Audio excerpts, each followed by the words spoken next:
Hi, welcome to video number 13. Today we're going to continue talking about covalent bonding and covalent compounds.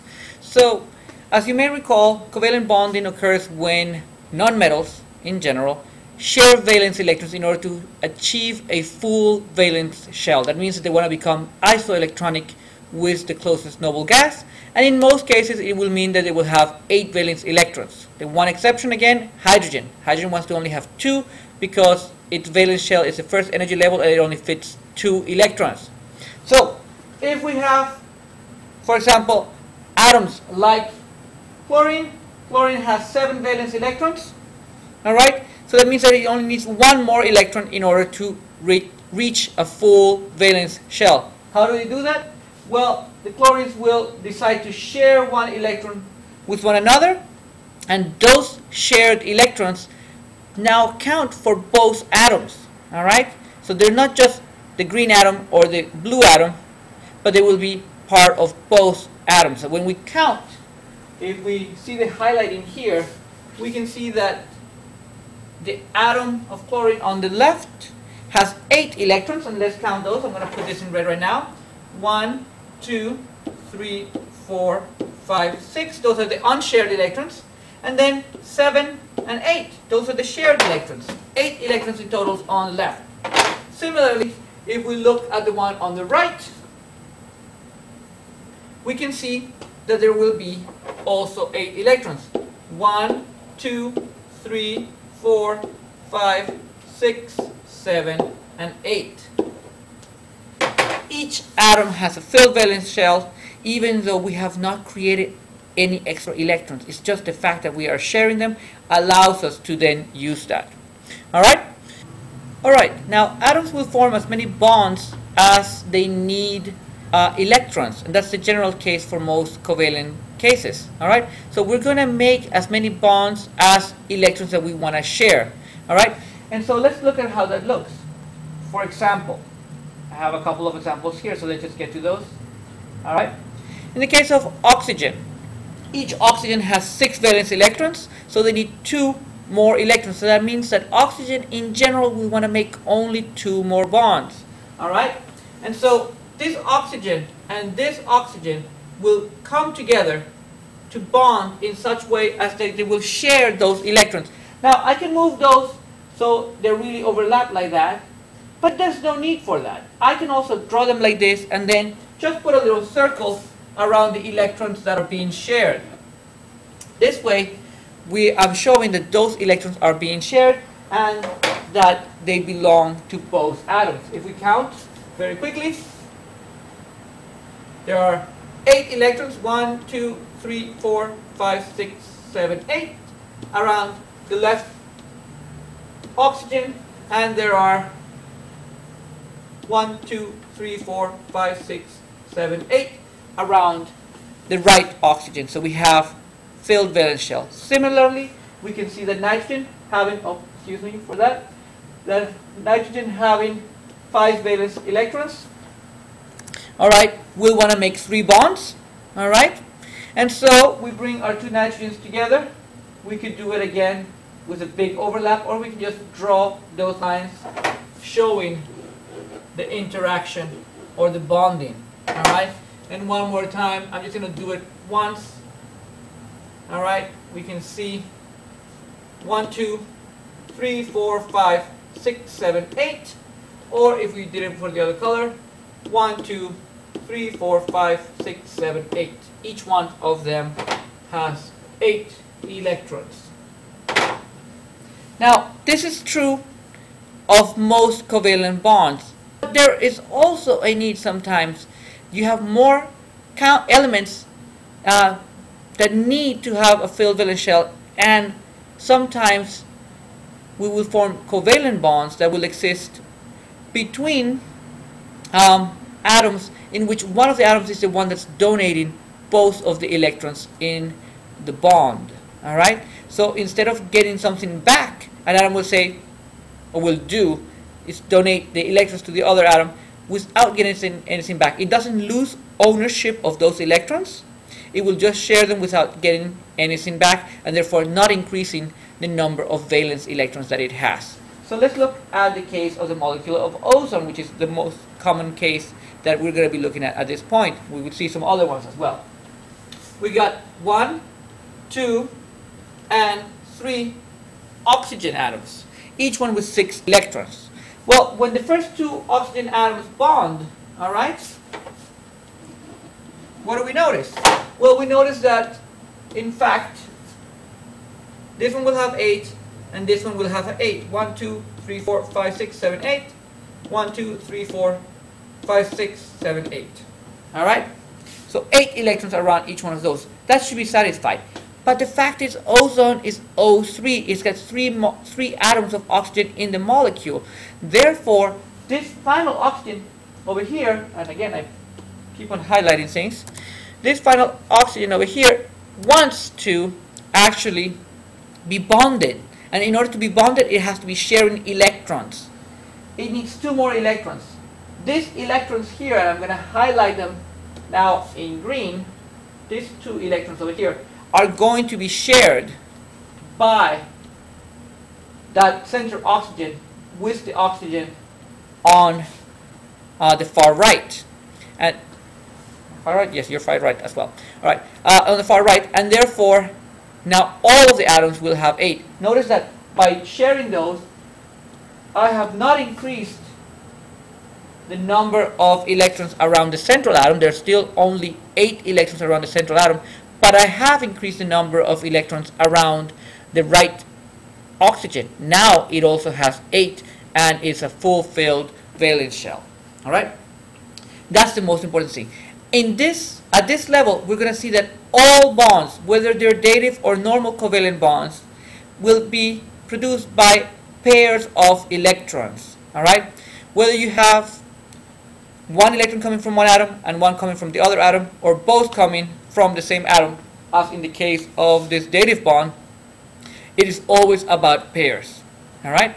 And so let's go ahead and move on to see what we have prepared for some more. When we want to write the structure of a covalent compound, we're normally going to do that through a Lewis dot structure.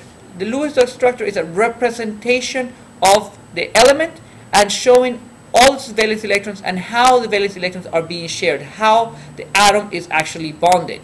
So for example, for the molecule hypochlorous acid, which I have represented as HOCl, I've already given you the basic structure. The H is connected to the O and the O is connected to the Cl.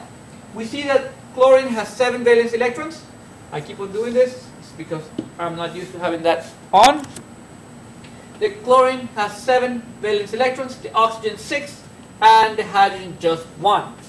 Now, if we bring the chlorine and the oxygen bonded together, and the oxygen and the hydrogen bonded together, we have one bond here and one bond there, and we see that everybody is satisfied. There are 2 electrons for the hydrogen. There are 8 electrons for the oxygen, and also 8 electrons for the chlorine. So each one of them has a satisfied valence shell. 8, 8, and 2. Again, hydrogen just wants 2 because it is filling the first energy level. Now, a pair of electrons can be symbolized by a line, all right? And that way we can show the bond. So in fact, I could show that drawing that I have right up there this way. I could put a chlorine with a bond to the oxygen, which is bonded to the hydrogen. But for this to be a complete Lewis dot structure, I need to include the lone pairs, the electrons that are not being shared. So there's the other electrons. And so now, if I count, I have 8 electrons around this chlorine, 8 electrons around this oxygen, and 2 electrons around the hydrogen. Remember that a line represents 2 electrons. That's the most difficult thing to remember. All right? Now, do we need to draw these circles around it? No. In fact, most of the time we don't draw those because it makes it more confusing.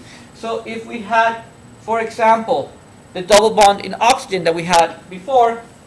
All right, and we can see, you can remember this is a double bond.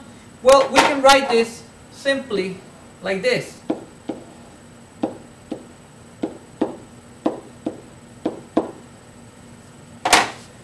We can see there that each oxygen has 4 unshared electrons and 4 electrons that are represented by the 2 lines. Each line represents 2 electrons, 2 times 2, 4. All right, so each one has 8. In the case of nitrogen, again, we can bring the nitrogens together.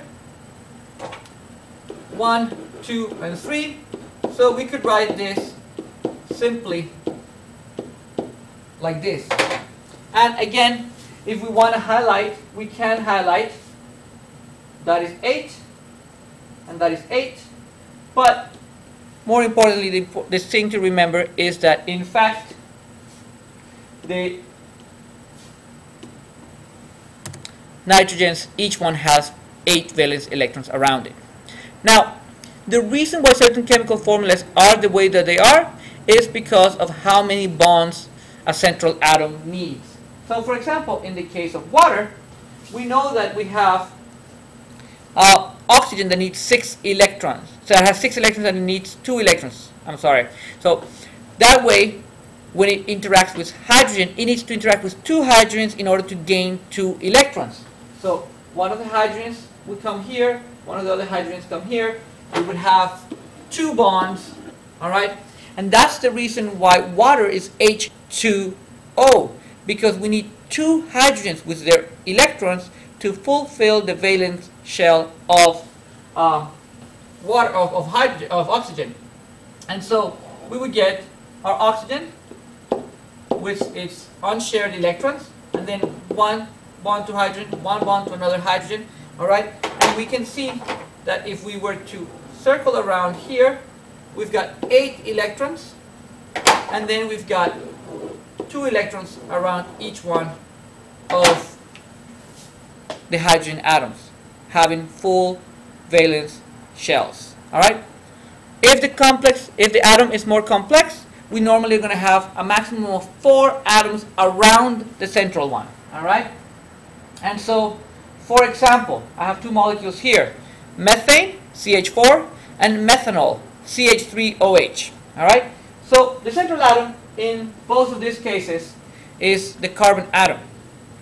So in the first case, I can have my carbon atom and it needs to have 4 bonds. So I can bring and just make bonds to the hydrogens.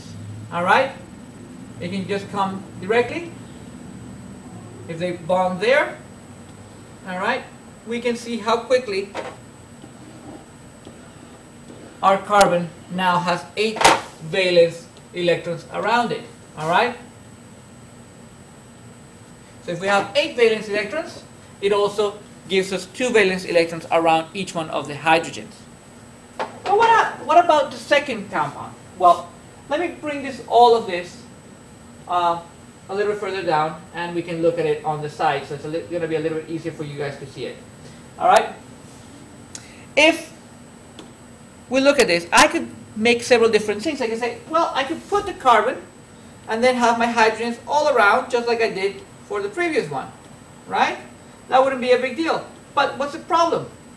Where does the oxygen then go? How do we get 2 more bonds to the oxygen? The hydrogens only want to make 1 bond, and they don't have extra electrons that they can donate. So what we need to do is we're going to move one of those hydrogens to make space to a bond to the carbon. Once we have that, we can have another space for the other bond there. And now we have a carbon that has 4 bonds, an oxygen that has 2 bonds, and each one of the hydrogens has 1 bond to have 2 valence electrons around. So the way that we would draw the Lewis dot structure for this would be as follows.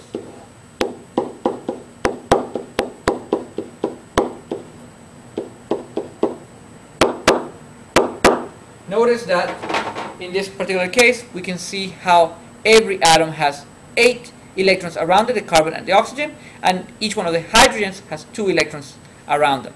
All right? So let's go and see. Let's try to finish up. This is some exercises, some practice exercises on this. If we have, for example, phosphorus trichloride. Phosphorus has 5 electrons around it. Chlorine has 7 electrons, and we have 3 of them. We're going to have to try to bind them. So when we bond them in such a way that we have a one-to-one interaction, all right, we make 1, 2, and 3 bonds, and we get our product. All right, so our product is easily done by just having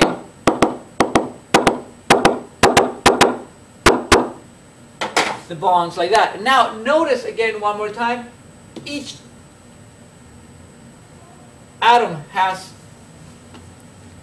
8 electrons around it. I'm just going to draw the ones for the phosphorus, but you can see that the chlorines, each one will also have 8 electrons. How about for perbromic acid, which is what we have in B?